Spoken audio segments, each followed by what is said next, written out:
Pag nag-work from home, nakakabupo. Encourages laziness and complacency. So we got a lot of flack from the netizens. I don't know if I should say it. Sabihin mo! The people na nasa... Ni-record ang pag-flat ng kanyang pasyente. Ito yung... Ito, di ba mabalita kay Linggo at tinagin simulan. Ako nga pala si James Yapper. So kung makailan lumabas sa Nimbix na isang daw na leading technology-focused venture, na ano masasabi mo sa work from home? At panoorin natin ang kanilang sinabi. Think about work from home in 4 words. Encourages laziness and complacency. Boring and I'm alone. Been there, done that. Oh, infinite yung kanyang glasses. Para sabay bigay ng donut, ayos ah. I don't like it. Kaya naman pala eh, pupunta rin ako ng opisina kung may libre akong donut. Makes you dumber every day. At siya yung CEO at sa kanya nang galing yon, di ba? Downtown kinaladkad ang BGC. Sino may-ari nito? At siya may-ari ang CEO ng Nimbix. So alam ko na content lang to eh. Pero ito na naman isang instance na sumusuntok na naman tayo pababa eh. Pwede mo sabihin dito na ano ang gusto mo sa on-site na trabaho? What do you love on on-site work? Tinitingnan mo yung positive nung kabaliktaran ng work from home. Kaliwat ka na nakuha nilang komento sa mga netizens na against sa kanilang mga sinabi. Kahit sabihin mo opinion niya, expect mo na yung mga ayaw na opinion mo. Ngayon, ang gagawin mo para makuha mo ang simpatya na sinasabi niyo na gusto namin talaga pumuntahan taong on-site. Kasi mukhang walang mga nagtatrabaho eh sa on-site nyo. Baka naiintindihan ko na baka kailangan yung i-demonize yung work from home kesa i-support ang isang work on-site. Kasi ako nanggaling din ako sa trabaho eh. Talaga pumapasok eh. Naiintindihan ko pa to kung yung lahat ng mga commute na nandiyan ay less than isang oras. Siguro kung mahal na mahal mo trabaho mo kung isang oras na yung kailangan mong tahakin, sige na. Para, alam mo, maiire ko naman siya sa tumbong ko. Pero kung lagpas doon yun at sinasabi mo yan, alam mong niloloko mo sarili mo. Alam mo sinasapian ka ng lamig sa utak mo para sabihin mo yan. Naiintindihan ko kung malalapit lang sila sa trabaho o malalapit lang sila sa opisina, okay lang. Naiintindihan ko yung klase na experience na makukuha mo sa on-site na hindi mo makukuha sa work from home. At yung kanila nakuha ang backlash dito ay dinoble down nila na para ina-explain nila kung bakit nila yun nasabi. Kasi yung sinabi kanina ni Kuya na it promotes laziness, hindi yan environment issue, yan ay person issue. Problema mo yan, hindi yan problema ng mga tao. Kung nakuha mo yung disiplina dahil may mga tao sa paligid mo, mas problema mo yun. Hindi yun problema ng lugar. Pero naiintindihan ko din kung bakit ibang tao gusto ng on-site. Pero kasi nangyari dito, nagmukhang mas maganda ang on-site kaysa work from home. Kaysa gawin natin na mayroong benefits ang work from home at may benefits ang on-site na hindi dito na highlight. At expect nyo, sinabi nyo nga ano kayo, diba? Tech-driven kayo. Alam nyo paano gumagana internet. Send this to your friend who likes talking a lot to people. Yeah, go. I'll wait. Yeah, so we need community managers. If you're chronically online, just like me, then... Ako, pwede nyo ako i-hire. Pwede nyo ako gawing PR manager ako na mag-aayos ng inyong content. Pero work from home nga lang ako. Wala tayong magagawa dyan. Send us a DM. You can send your application. Ano naman pala eh, diba?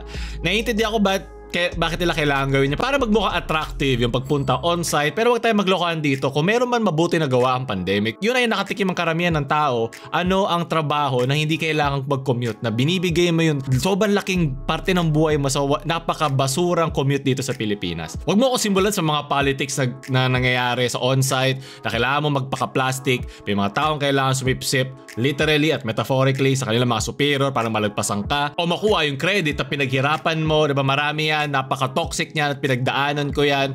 Okay lang sa akin yung ma-experience mo siya, pero ayoko mamatay sa ganong klase environment. At mabuti na lahat na experience yun ng karamihan ng mga tao, kasi hindi naman lahat ay dapat mag-work from home. Diba? Kung on-site yung gagawin mo, janitor ka, diba, yung mga ganon, wala ka talagang choice, kailangan pumunta dyan.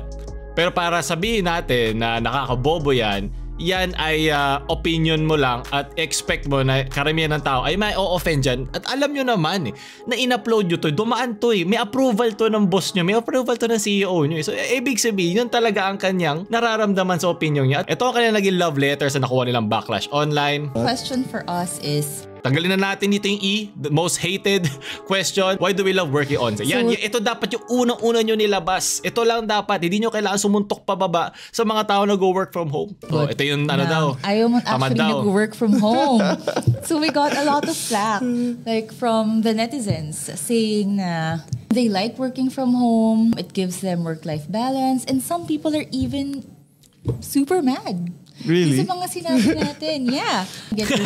So tumingin siya, really? I have my own thoughts on why Okay. I don't like working from home. Hindi naman ito ini-invalidate yung opinion nila eh. Pero kailangan i-invalidate, pinamumukha nyo hindi ganun kaganda na work from home compared sa on-site. Ikaw, ba't mo nasabi na ayaw mo mag-work from home? As a graphic designer who used to work from home kasi, I think that naging effect sa akin ng work from home is, well, first and foremost, the positives. Yeah, may Work-life work-life balance. Yes. Ikaw ay makontrol ng time mo. Yeah. Yeah, you can wake up late, you can sleep late. That before sa work ko kasi, binibigyan lang ako ng project. Once na ma-finish ko na yung project, re-report ko lang siya at the end of the day. So, matapos ko man siya ng early in the morning or Tapos ka na, late in the libre ka na. afternoon, basta may natapos ako, sa end of day ko siya sinasubmit. Yeah. What happened is, since mabilis ako mag-work, since as a graphic designer, Totoo naman yun eh. Kung gumagaling ka sa craft mo, kung mabilis mo natatapos yun, yun nga ang punto ng paggaling mo.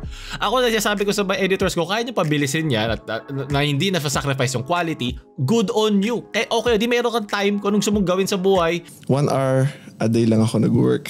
Oh my Good God. on you. Yes, in the morning lang ako nag-work. Oh my Pagkalinis God. ako ng project. People want that for themselves. Yeah. There's no right or wrong. Like, if you want that, chill life, go ahead, do that. Yeah, it was really good kasi I got to go to the gym, I got to FaceTime my partner anytime I want, but the downside is usually lazy ako in the sense na after ko mag-work, natutulog ako. Gigising na onte, tapos matutulog ulit. Mukhang kulang ka pa nga sa tulog eh. Sa mga sinasabi mo eh. Pinakita mo ba ito eyebags na to ha? Isipin mo na lang, hindi ka makakatulog kung on-site ka. Ewan ko, may mga ganong kumpanya. Pero it is frowned upon pag nandiyan ka sa on-site. Yeah, and I Malungkot ka wanted pa. to grow kasi I can only learn so much on my own. So I needed people that are better than me, that are, I can learn from. So yun nga, I really wanted to join a company that has a good team. Alam mo, kahit na work from home, may mga teams eh. May mga lumalabas dyan eh. Siguro mayroon lang extra na layer na kailangan nyo talaga mag-set ng sarili nyo, kailangan nyo ng approval. Pero yung pinaka-aspect na sinasabi mo dito, na gusto mo ng growth, makukuha mo sa work from home yun. As in, hindi siya exclusive sa on-site. Makukuha mo din yan. Alam ko sasabihin nila dito yung sa YouTube at tutorials online. Siyempre may limitations yan na matututunan mo na hindi mo makukuha kung kaharap mo yung kausap mo. Pero yung growth na yan, pwede nyo planuhin yan. Nagiging parte lang yan kasi na pagpasok nyo, wala kang choice kundi makasama araw-araw yung mga katrabaho mo. Pareho yan pag pumapasok ka sa school.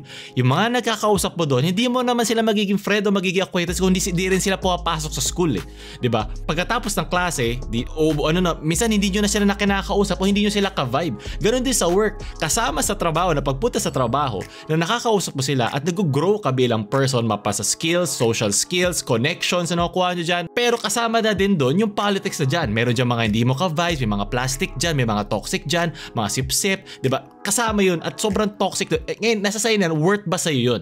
Worth ba na yung makukuha mong growth dyan na hindi naman exclusive lang sa on-site ay masasapawan ng katoksika ng ganong klase environment kung mayroon man ganon. I'm sure may mga kumpanya on-site na hindi naman ganito na never nagkaroon ng mga toxic pero pinabababa na ang work from home yung likelihood nun. That would help me grow. And then I remember during your interview, you want somewhere where you can work on-site, but ang caveat Siya yung HR kasi may interview eh. is that Okay. you want some place na maganda yung culture. That's Yes. why you were checking out the team. You were like getting to know them. Parang are these... You get to know yung mga work from home mo. Naiintindihan ko yung mga trabahong solo grind na hindi kailangan ng team. Siguro mga data, scraper, analyst. Yung hindi kailangan ng conveyor belt na iba't ibang mga tao. Naiintindihan ko yun. Pero may mga friends ka naman in real life eh. Baka merong mga iba na mas maaari mong kausapin. Yun nga lang, mas kailangan mo lang talaga mag-effort. Hindi lang nakabalandra dyan ibang mga katrabaho na pwede mo kausapin na pwede nyo pag-usapan. Naiintindihan ko yan kasi kahit sa YouTube may mga ganun na konti lang naman taong kilala ko na ganitong klase ang larangan at naiintindihan ko na minsan ang hirap makahanap ng kausap. Ang hirap makagets no ano yung pinagdadaanan mo, ano yung kailangan mong gawin work-wise at yun yung naiintindihan ko hinahanap nila dito. My people. Yeah. So yeah, I understand that because it's the same thing for me. I think yung frustration ko, I did work from home for a time. At first, I was so happy about it kasi I thought, I don't have to wake up so early. I can sleep more, all of these things. I can do my chores while working. Hindi naman lahat may yaya. But after some time, I realized na you're right, limited yung learning. Because sure, you can say na nagbabasa ako, nanonood ako ng YouTube tutorials. That's all great. Shoutout sa manonood din ito sa work from home. Let's not kid ourselves. It's so much easier if you're doing all of those things Plus, you have people around you. Yes. Hindi naman lahat pinapayagan magbukas ng YouTube sa trabaho nila on-site. I'm the person kasi who values growth. Ito na naman, I'm the person, opinion ko. Of course, syempre, kanya-kanya yan. You will fit the mold kung ano yung kailangan mo sa buhay mo. Kung career man yan, kailangan mo ng work-life balance, ano yung masahanapin mo. Pero hindi natin kailangan pagsabihan yung mga work from home. No, hindi yan place for growth. Diba? Yun yung dating eh. So, Na lahat for na lang me, growth I feel like sa yung on-site. rate of growth ko, working from home versus working on-site, it's really different. Yes. That's And true. honestly, like for me, it's just a matter of I don't understand sometimes why people get so mad when I say that. Kasi for them, a lot of employees, they say na, don't ruin it for us. Like, we have a good thing going on. Yeah. Like, I can just work from home. Mas madali yung buhay ko, all of these things. Hindi nga mas But the thing madali. is, if you think about it, the people Ibig sabihin, pag mas marami kang time, mas marami kang oras isipin na may kailangan pa akong gawin. Diba? Minsan nasa mindset mo yun eh. O nasa routine mo, nasa sistema mo kung paano ka magtrabaho. Kaya mo ba na pag maaga ka natapos, wala ka nang gagawin? Yes. May mga tao akong kilala na hindi kaya walang gawin. Yes. Hindi nila kayang mag-relax lang. Feeling nila kulang sila. Ako, naiintindihan ko yun. Alam mo yun, hindi naman porket nasa bahay ka mas madali. Mas marami ka lang options gawin. Pero ganun din eh. Kung may mga kasama ka sa bahay, feeling nila libre ka palagi. Kasi nasa bahay ka eh. Diba? O pwede ka maglinis. O tatawagin ka. Pag may kumatok sa pinto mo, wala sa gate mo, alam nila nandiyan kasi work from home ka. Iba yung klase ng disiplina na kailangan mo sa set na yun. Hindi ito 1:1. Yes. I don't know if I should say it. Sabihin mo! Honestly, the people who are getting upset are Yes. mostly the people na nasa, I would call them laptop class. Laptop class. Yeah, you know, so people who have these cushy jobs, Aray! like corporate jobs, na they feel like they're entitled to work from home. But you don't see manual laborers, like you don't see construction workers. Like, Malamang. Men, namimiloso pala lang tayo pag gano'n. But syempre, cushy jobs. Ang tawag sa ginagawa mo, nagbubuhat ka ba ng semento? Hindi naman na. Cushy job, kung alternative for cushy job is yung hindi hard labor, okay lang naman silang work from home kung hindi nila kailangan nandun sa site, kung hindi nila kailangan nandun sa office. Siguro, hindi naman lahat afford sa BGC na kaya magrenta ng isang buong studio. Gusto magbawas ng tao dun sa kailangan nilang studio kasi they will just kasi magte-take up lang sila ng space. complaining about it. Yeah. You don't see janitors or like cashiers complaining about it. When in reality, like, you're actually in a position na mas kaya mo actually to show up, diba? Yeah. Pero like, Yeah. I'm entitled to work from home, but all of these other people who are delivering my Grab food, everyone, They should work. diba, they should be on site. Yeah. Pero me, I'm gonna get so mad. I'm gonna put so much hate just because, diba? Just because Yeah. I'm required to work on site. Parang, if these people can do it, you can do it too. You can show up for work. It's just good. May habang sinasabi ito, parang may mga bit ng flashback sa akin ng mga katoxican sa trabaho. Ayoko na sabihin kasi tapos na, nakamove on na ako sa kanila, pero napaka-toxic at napaka-kupal na ibang mga tao sa opisina. Doon ko lang first time naranasan na gusto kong saksakin yung ngalangalan ng isang tao. As in, yung gusto ko lang saksakin na di sila mamamatay. Alam mo, pag gusto ko lang sila mahirapan sa pansi-stress sila sa akin. Probably they don't like being friends with the Yeah. people that they work Mga with. introverts. Yeah, maybe if you're an introvert, but Hindi rin. Natotoo nga lang, sa magandang trabaho, ang mga introvert, sila ay nakaka-explore. Okay? Hindi dahil introvert ka, ayaw mo makipag-usap. Pag introvert ka, pinipili mo lang yung oras mo na gusto mo kumausap ng tao kasi ayaw mo magpaka-plastic at or mabilis maubos yung social battery mo. Yun lang yun. Hindi yun dahil ayaw ko kumausap ng tao. Natotoo lang, pag kinausap kita naman, ibig sabihin tinatrust kita or komportable ako sa'yo. Ganun lang yun. so yeah, very controversial topic. So yeah, And I just want to say that everybody's entitled to their own opinion. everybody's entitled to their own opinion. Yeah. Yeah, it's just that I guess that's what makes us different. Hindi ko naman pinagsasabihan dito yung pagsabi nyo ng opinion. Pero yung ang isasabi ko lang dito ay yung pagkaka-execute nyo ng opinion nyo. Paano nyo ginawa doon sa content, diba? Kasi online yan, expect nyo ano yung mga backlash mo pag may sinabi ka na hindi gusto na isang parte ng internet space. To this data, ito yung reach, ito yung engagement, all of these things, you won't, that's nothing compared to the learning na you will get if you actually show up and talk to the actual customers. Yes. Sabihin mo yung mga nakikipag-customer representative sa PLDT at Globe. At Colbert. Alam mo yung throughout dito sa podcast, pinag-uusapan natin learning. Pero ang learning ay hindi isang quantitative thing. Ang growth ay hindi quantitative, hindi naman to paramihan na nagagawa mong trabaho. Yung fulfillment natin ng pag-grow bilang isang person ay ang hirap i-quantify. At binabase lagi natin pag kinukumpara sa on-site at at home na nagtatrabaho. Mas gusto ko pa maging work from home kaysa work from hell. Okay, pwedeng work from hell at home. So pag natrabaho ko on-site. Sunod na balita ka na, ito naman maganda to. Mayroong isang nursing student na ginawang aesthetic yung kanyang pagiging isang nurse. So, in-upload niya itong A Day in My Life as a Nursing Student. So, dito, binlog niya. Tignan nyo yung nangyari dahil dito. Wake up at 3 a.m. Pero bago mag-wake up, kailangan kong muna ilagay yung camera sa labas. Tama. Okay na naman ito. Alam mo yun, parang nado-document mo yung buhay mo, parang diary. Wala naman masama dito. ASMR, yes. Today is May 24, 2024, and it's our very last day of clinical duties as nursing students. So last na niyang day as a nursing student? Get ready with me for my clinical duty Hello! Today. So meron siya onting skincare para hindi siya mamuyat pag siya ay nag-on-site na. Oh, it all interconnects on-site ang mga nursing student. Lashes right now. Sila kahit kaya hindi nila kaya maging work from home, on-call sila, hindi sila on-site. Oh! Okay, so may strawberry siya for baon. Ay masarap yan. Emergency room.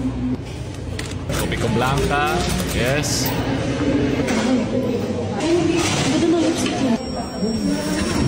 Ito na. Ito yung... Sorry. Bigla na naman ako.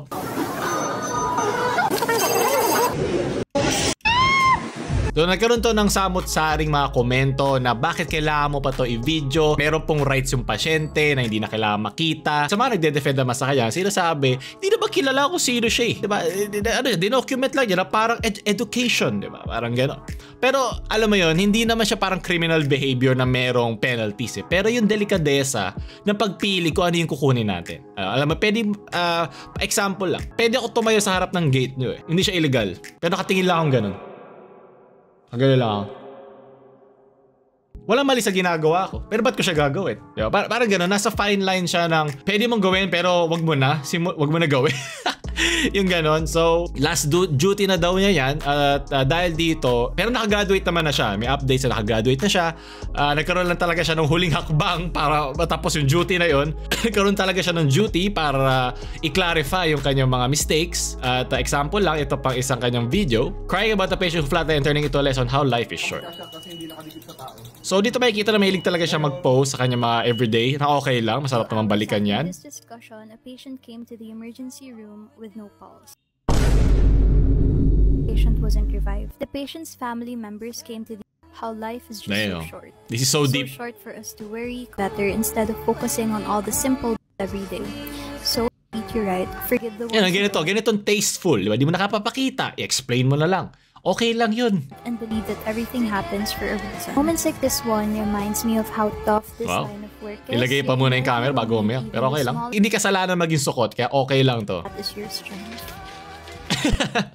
Sabay may haul, pero ewan ko ba, alam mo yun, may mga mas tasteful na posting style kasi nga ngayong lahat ina-upload natin, hindi naman kailangan lahat ay i-post mo pa. At dito, dahil sa nakuha niyang backlash, ay naglabas na University of Perpetual Health ng official statement na ina-acknowledge daw nila yung incident na nangyari sa BS Nursing graduate na yun. We apologize for any distress caused. At ang una daw ginawa ay tinanggal yung post, may corrective measures to the university policy na ina-undertake para sa concerned student na yun at alumni na, at ang kanilang social media data privacy policies are being reviewed and strengthened. We take this issue seriously and thorough review is not happen again. Maganda nga to kasi I'm sure gusto yan nung school eh. Kasi napaplug yung kanilang school. Ang ganda naman ng kanilang mga curriculum o ganito yung kanilang practice na ginagawa. So I'm sure hindi nila pinipigil yung mga estudyante. Pero di ba merong HIPAA na may nagpoprotekta na kanilang security at privacy na kanilang mga pasyente. At naglabas na rin na apology ating gold medal nursing student na I want to take this time to offer my sincere and heartfelt apology na daw natin isama ang kanyang school. Please exclude my university. So sarili daw niya yun na kagustuhan gawin.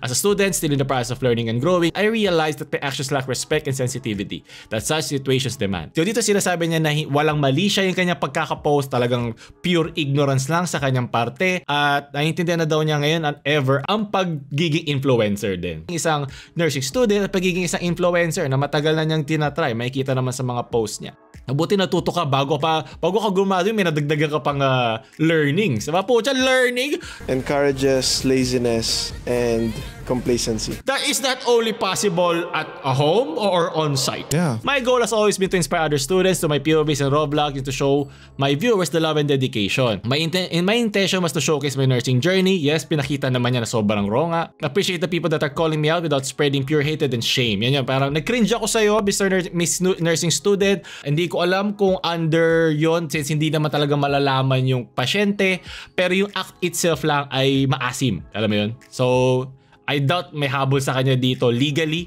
kasi di naman talaga niya pinakita.